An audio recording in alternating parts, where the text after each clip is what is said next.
you. Thank you. Listen. Yeah. Thank you. Listen. What I'm more excited about than you guys being excited about me is I'm excited about you guys being here. I'm excited about you saying that I'm sick and tired of being sick and tired. And not another day will I accept a lie that I tell myself or I allow somebody else to tell me about what I can and cannot do. I'm sick and tired of not playing full out. And I'm excited that you guys have said yes to yourself. I'm excited that you have said, finally, I'm going to be and become everything that I've been created to be. Finally, I'm not going to let anybody or anything define me, and I'm going to be the $100 that God already said I was. Finally,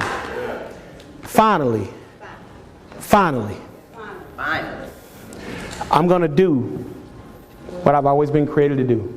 Not another day. Scripture says that the earth moans and groans for the manifestation of its sons and daughters. What that means to me, I'm not a theologian, that's Derek Butts. But what that means to me is this, is that the world, that the earth, Mother Earth groans. Oh!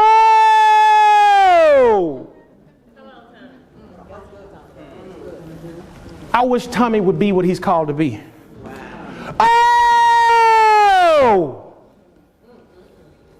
I wish he would quit letting other people's opinion of him be higher than my opinion of him. Oh! I wish he had a glimpse of my idea of him when I created him. Oh! I just wish that he knew that I had him in mind. In Genesis 1:1, when I said, let there be light, I was already thinking about him. I was already thinking about you and you and you and you. See, there's a reason that I was born not 100 years ago or not 100 years from now. There's something in this dispensation that we're all supposed to do. This ain't happenstance. One of the things that I told Lisa when we were in California a couple weeks ago, I said, you had to say yes.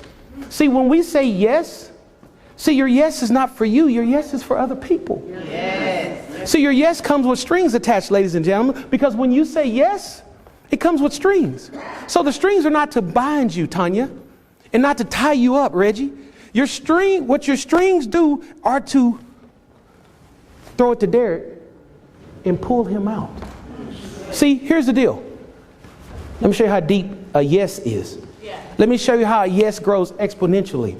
If Lisa Nichols wouldn't have said yes, then we wouldn't be here today. Wait a minute. How can that be? Because we from Texas. Lisa lives in California. There would be no connection. See, because you always need someone to see your potential past your circumstances. So when I met Lisa, she spoke to me from a place of what I was becoming, not what I was. So you need someone to always speak to a future tense, not even a present tense. Most of us have people in our lives that only speak from a past tense. And that's why we continue to relive over and over and over the past mistakes. Because we got those rewind people in our lives. We got those DVR people in our lives. They continue to remind us what we were. See, it was Gerder that said, treat a man as he is and he remains the same. But treat him as he could be and he becomes what he should be. See, so what this room is, ladies and gentlemen, it's a group of gladiators that I had the privilege of taking in the locker room in the back and talking to them and telling them that we are called to charge the atmosphere.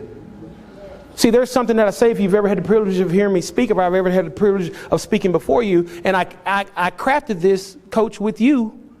This came out when I was in the press, and she's like, that ain't ugly enough. Come on, give me something else. I was like, well, I'm a mortgage banker. I'm doing good. I'm one of the top people in the company. She said, that ain't ugly enough. People don't want your glory. They need your story. Because everybody on top, we need to know how you got on top and how you're going to stay on top. So I came up with this. I am fearfully and wonderfully made in the image of something great. Therefore, it makes me great by default. What that means, Charles, is there ain't nothing I can do about that. There's nothing you, Delisa, can do about that. Because we're made in his image of greatness. Therefore, we are great, Nicole. There ain't nothing you can do about that. However, the power lies in the choice, Pastor Fitz, if we decide to activate the greatness. That's where the power lies. Do you make a conscious decision to activate the greatness? That's why we're here today. We're here today, Coach says all the time around the world, is that she came to disrupt what you've gotten comfortable in. A good friend of mine / mentor, and here's the thing, mentors ain't always got to be people you know. You can have a YouTube mentor, because success always leaves clues. For those that have the privilege of meeting Lisa for the first time, the greatest, and she will tell you this, the greatest thank you can give her is do what she's telling you to do. No lip service. Activate it, because the world needs your gift. We are absent of what God put you in the earth to do if you don't do it. If Terrence was not as proficient as he is on sound, I would sound like this today if he didn't say yes to his gift. Something that simple. Does that make sense to anybody else other than me? Yeah. But let me tell you what we tend to do.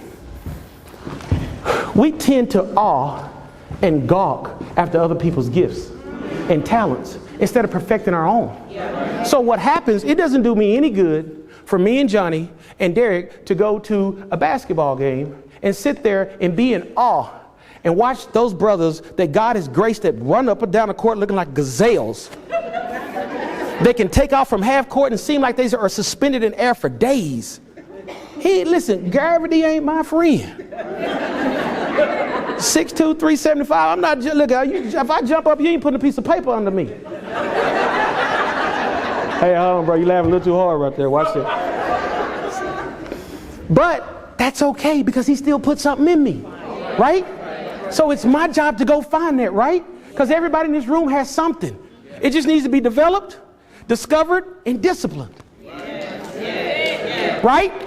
So it's funny when I'm with Lisa and people are, oh my God, you changed my life.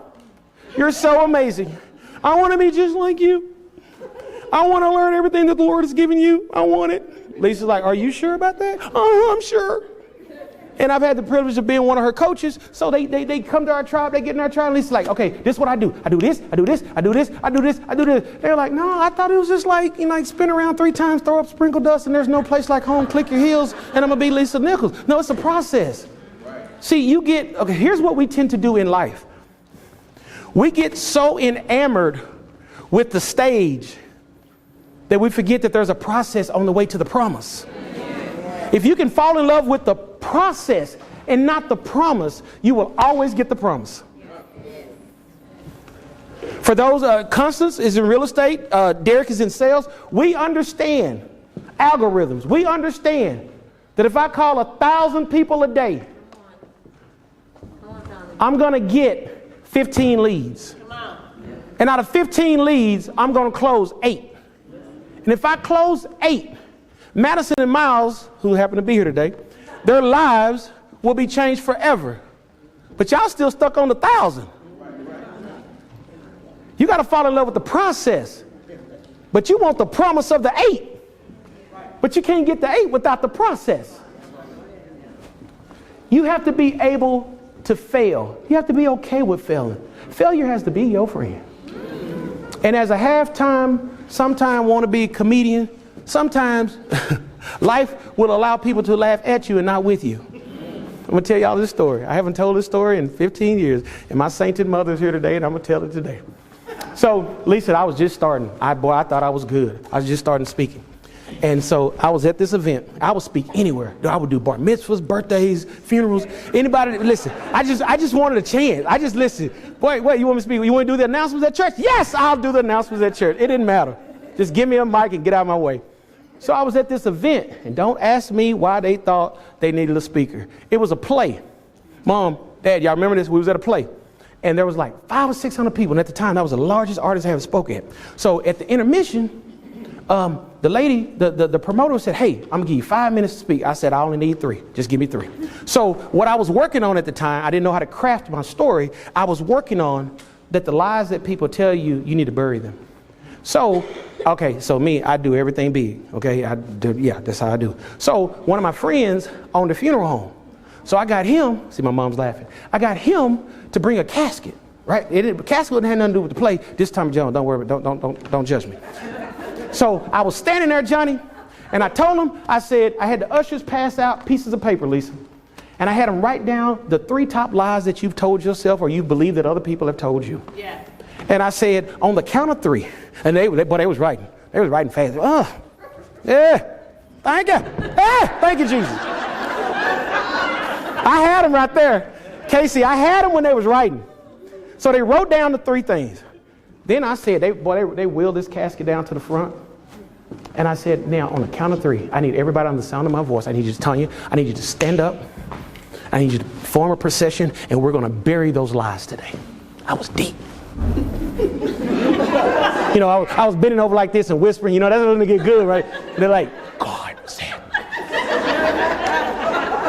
So I was doing all like this. I was like, on the count of 3, we're gonna make the enemy, we're gonna be his footstool. Go. And go. Nobody moved, James. What do you think I feel? So nobody moved. So I look back, and my friend Crystal Aikens on stage, and I'm like, that's my time. God bless you. Thank you. So I walk out, right? So you got to know my mom and dad. So I'm a hybrid of mom and dad. So my mom, who's like 4'11", I can't make this up, like 4'11". My dad is like 6'3", 6'4", right? So dad is that's where I get my business acumen. That's where it was very stoic. Like when he calls me, he always talks in third person. I'm busting him out right now. He was like, Tom, your dad loves you.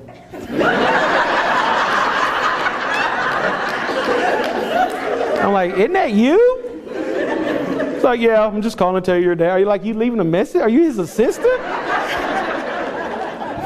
So they come to the green room, right? So I'm in the green room, Lisa. I'm like, I'm done. I'm just going to focus on mortgages. I ain't doing this stuff.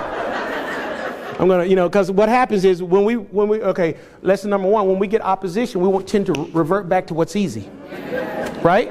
When you're being stretched, Pastor, right? We tend to revert back. We shrink back, right? We shrink back into the shadows of our self-imposed limitations, right? Because we're trying to play big. And some of y'all going to try to play big this weekend. And the reason you got to stay in constant motion in the direction of your goals and dreams, because let me tell you what happens when you leave a place like this. See, everything that you ain't and everything that you thought you couldn't be is waiting outside that door. See, there's too much energy in here for it to come with you. So it had to step off of you for this moment, but it's waiting right outside that door. So you're going to stand in here and you're going to kumbaya and you're going to do all of this and you're going to get so excited and you're going to walk out. Come here for a second, Frank. Come here for a second. You're going to walk out and you're going to be excited. Walk this way. Walk this way. And then your past going to be like, hold on, bro. Hold on. Now that sounded real good, player. But you ain't no Johnny Wimber. And you sure ain't no Lisa Nichols. So I don't know why you trying to walk that way. You already know that I know everything about you. I've been with you your whole life. And I know what you can't do. Okay? We already comfortable over here. Now that's for somebody else over there. Okay? So quit all that foolishness and come on back over here with me and your mama, and we were created to be miserable. All right? Yes, sir. Huh? All that foolishness. Because that light-skinned dude just wants your money. Okay, thank you, Fred. Give my boy a hand. So what happens is you have to stay in a place like this where the people you're connected to only speak to where you're going, Nikki, not where you've been. Where you've been ain't none of my problem, and it should no longer be yours. What you have not done, what you should have done, Lakeisha, ain't none of my business. I don't care about that, and neither should you anymore. Because we can't do nothing, we can't change it. I'm only interested in what I can change. Let's just talk about the things we can change. Can we just have that conversation from now on? Here's my new challenge to my new friends. If we ain't talking about something that you can change, then let's not talk about it. Right? Because the words that leave your mouth never leave your life. They go into your future and they wait on you. Words become life or death. They either come to kill or they come to heal. Watch what you say. For those of me that are close to me, they know when I'm having a character building day and you say, how you doing? I'm like, That's about all you get is Because I know the power of my words. I need you to learn the power of yours. I need you to learn the power that I'm fearfully and wonderfully made in the image of something great. Therefore, it makes me great by default. However, the power, ladies and gentlemen, lies in the decision of whether or not you choose to activate what's already in you. Okay, so back to my story. So, mom and dad come in the green room. And dad's standing there like this. I can't make this up. And mom is mom. Mom is a nurturer. She's just like my biggest cheerleader. She's like, baby, don't worry about that. You have to know how black people are. Now, mama don't know. Mama went in third person. Mama don't know why you thought that was a good idea. Maybe you should have took a offering basket or something and put it in there. But baby, you did a coffin. Mom, you remember that? You remember that? So, baby, you probably shouldn't have done. You probably shouldn't have done the coffin because you know black people scared of death. We're scared of that. So here's dad over there. So I bet you ain't getting paid for this, huh?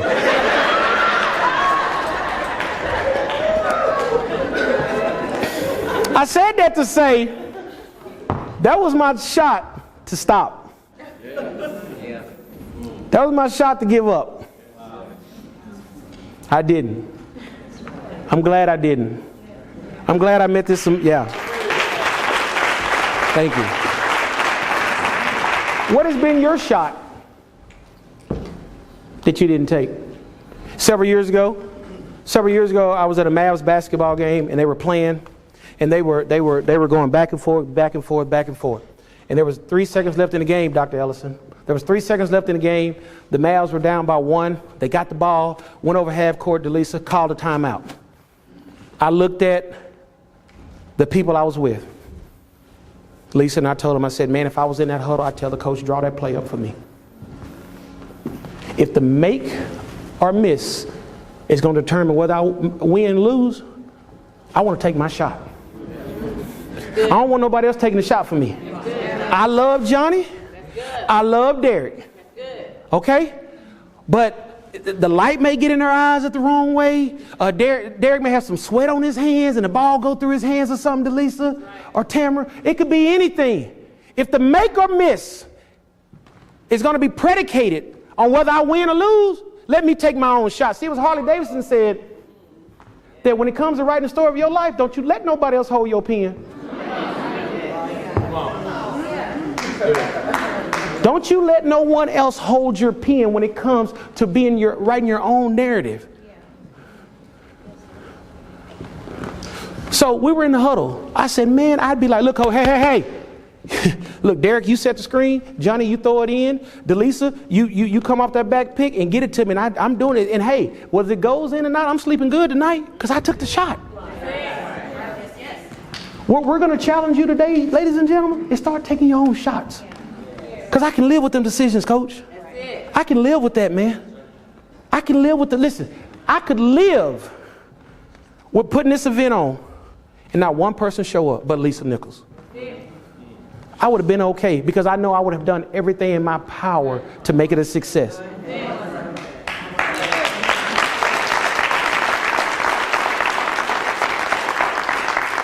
When me and Nikki put this thing together, we was like, man, I don't even know what we thinking, dude. We should have just like had a picnic or something. When we start seeing them numbers come in, you like, okay. I was like, I remember Nikki sent an email. I said, you know what? That's not bad. That's okay. Well, you know what? That's actually more or less than what I thought it would be. She's like, no, that's just for the venue, Negro. That ain't everything else.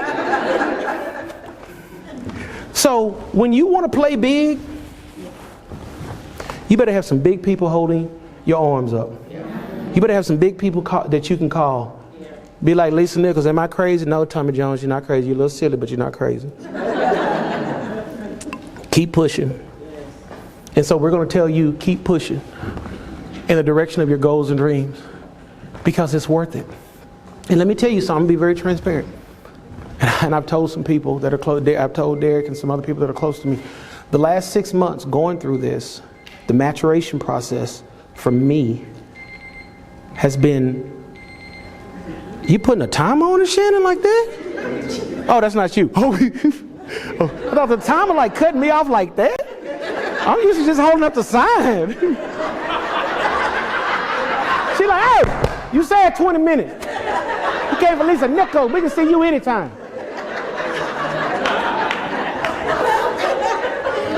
Okay, so check it out. Well, I don't even know what I was saying. What was I saying? That means you wasn't listening, because you don't even know. Last 6 months, thank you. Last 6 months, the maturation process, coach, of going through this. See, and I never understood, and I've heard this a lot, and if you ever heard this, raise your hand, that when you have a goal and you pursue a goal, that it's not the attainment of the goal, it's what you become in the process. Yeah. Dude, let me tell you something. I'm gonna tell you something. For Tommy and Dwayne Jones, going through this the last 6 months, we can tell it now, Nick, it's over. Okay, the guy that was the liaison between us and the university had a massive freaking heart attack and died. Wow. Yeah, like so all of my connections, I graduated here in '94, so I don't even know nobody here no more. He was our advocate, he was our champion, he died. So I told Nikki, that's it, that's God. You said you wanted to sign. We're not doing this. Second hurdle, I had, was just working on my relationship. So I stepped out. I was kind of crazy. Told everybody, hey, 2018, I'm gonna share a stage with Lisa Nichols. Nikki was like, so, and this is November of 17. She was like, so have they called you? I'm like, nope. Is there a conference coming up? Were you going to? So how you gonna do that? I don't know yet. It's just my job to be ready. Okay? Then the opportunity will show itself. So we got a call in April, this time last year. Some guy said, hey, we saw your video, want you to come to Miami. And I'm listening for here comes the pitch. It's like, I'm thinking of some MLM or something, and we're listening. He said, yeah, Lisa Nichols is a keynote. I said, I'm there. I didn't play poker. So we go, I told everybody, I'm talking big stuff. Yeah, when I go, Lisa Nichols go know Tommy Jones player. You know what I'm saying? Oh, she gonna know me when I get there. She gonna know me. So we go, and I'm telling the story how the words that leave your mouth never leave your life, and how they go in your future, and they wait, and they wait, and they wait. It's equivalent of somebody saying, it's equivalent of Lainey, who's one of my real estate agents. She calls and says, hey, we have a closing. Well, we actually have a closing Monday. Thank you. We have a closing Monday. Well, she called me Thursday and told me that. She said, Tommy Jones, we got a closing Monday at 10 o'clock. I said, okay. The words that left her mouth went into the future, and they're waiting on us to Monday at 10 o'clock. And if you know Lana, she'd be like, you better be at the title company on time. Right? But she said that on Thursday. We came into agreement on Thursday. The manifestation of what we agreed upon didn't happen on Thursday. But it went into motion. So what are you saying, Delisa? What are you writing, Casey? What are you doing, Pastor Fitz? What building renderings are you and your wife doing right now with 30 members? And I don't know how many members you got, but that sounds like a good number. Sounds like a good story. 5 members. Ooh, okay. I already increased. You heard Johnny say increase. Okay, look at that. We already grew the church right there. You see what I'm saying? So how many renderings of buildings do you guys have? So the one that we're looking at costs like $2.7 million. $2.7 million. That's what you need to be doing. You need to be looking at stuff that costs $2.7 million when you got $40 in the bank. Now, I don't know how much money you got in the bank, but I'm just saying. Because what happens, let me tell you something. Your mind, when it sees something, it begins to try to figure out ways to make that happen. Yeah. Good or bad. Yeah. Zamil, good or bad. Yeah. Your mind says, I am obligated not to make Tommy a lie because he said he couldn't do it. So I have to do everything in my power to make sure it's the truth. I'm obligated, Charles, to make sure that Tommy continues to say that glass is half empty. I have to make sure stuff stays mediocre in his life. Come on, Tommy. Because that's my job. Right? So what happened if you get in the room with over 200 crazy people like this that start saying just crazy stuff? What if we had a party? And Nikki probably gonna roll her eyes if I say this. Nikki, what if we throw a come as you will be party? Not a come as you are. Oh yeah, yeah, yeah, yeah. What if we do a come as you will be? So you come in there and say, I'm one of Johnny's best-selling authors. 2,000 copies sold or 2 million copies sold. What if you come in and say, Laney, what if you come in and say, you're already a multi-million-dollar producer. What if you say I'm a multi-million-dollar producer with 15 agents on my team that don't act crazy? What if? Why do we have so much faith for everybody other than us? Why do we have more faith in our cars? Why do we have more faith in other people? Why do we have more faith in our kids? What kind of sense does it make for me to tell Madison and Miles that they can do everything that they dream to do and their daddy ain't doing nothing? But playing small, living in the shadows of his self-imposed limitations, squatting down, trying to live through them. Y'all go get it. Y'all's make daddy proud. Y'all's gonna be something one day. Every day I pray with my babies. They get out of the car. I have the privilege of taking them to school every day. And we pray and we end the prayer every day. Go dominate. Go have dominion. Let me dispatch you. Y'all are agent changers. Y'all, listen, let me go dominate. Go have dominion over what's been entrusted to you, which is that classroom. So what has God given us dominion over? That we're supposed to walk in authority. Now here's the deal. You got to have more than just faith. You have to have strategy. You can't show me in there. I got a couple pastors in here. Pastor Fitz, you can't show me nowhere in the Bible where God gave them faith and didn't give them strategy on how to overtake the enemy. See, faith without strategy, coach, is reduced down to just hope. And I don't want to pin my life on hope. One thing that the people that I rock with do, they take your faith and mix it with some strategy, and you get results like this. This is the last thing, I'm down. It was so funny.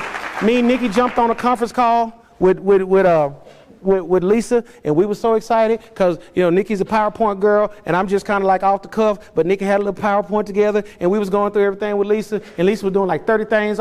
She was in the back of a car. She was coming from the airport, and we were talking, and we was telling her the name of the event and what we wanted to do, and she was like, oh, now why do you want to do it like that? Oh, baby, glad you asked, because I've been trained by Lisa Niels. So I started telling her why we're going to do it like this. She was like, and what's the overall vision you want to have again? Well, we want to empower people and we want to blah, blah, blah. So you want people that are either already game changers or people that are aspiring to be game changers, right? We were like, yeah. She said, so why are you calling it an empowerment rally? Because empowerment to me means that we shall overcome black power. We were like, I don't know, it just sounded good when we typed it out. She said, so she went into Lisa. If I was doing it, I would suggest you guys call it game changers. Well, we're not crazy, because one thing Coach teaches is evidence. Yeah. See, if anybody's trying to speak in an area of your life, whatever area that they're trying to speak in, they better have evidence of dominion in their lives to speak. Y'all can hire me for a lot of things, but trainer probably ain't one of them. Watch yourself, Coach. Watch yourself over there. So we were like, on the dime, we was like, okay, it's called Game Changers. Game Changers Conversation. Okay, because it made sense. And guess what? She was right. She was right. So let me leave you with this. If the make or the miss in your life is predicated on the shot, I'm going to challenge you to do two things. Number one, you take the shot And number two, be comfortable in the outcome. This has been my time. Tommy Jones, love you.